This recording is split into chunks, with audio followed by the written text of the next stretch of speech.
You ask Tiger to solve. This deals with linear equations with one unknown. The final result is x equals -42/5.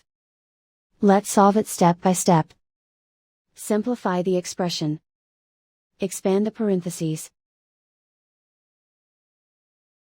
Multiply the coefficients. Simplify the arithmetic.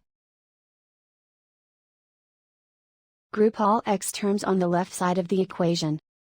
Subtract 18x from both sides. Group like terms.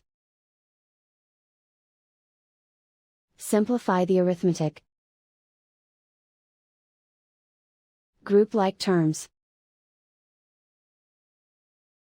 Simplify the arithmetic. Group all constants on the right side of the equation.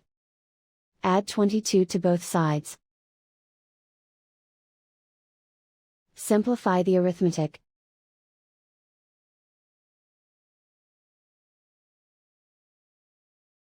Isolate the x. Divide both sides by -5.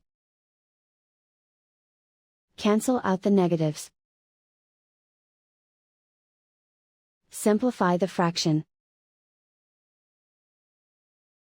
Move the negative sign from the denominator to the numerator. And so the final result is x equals -42/5.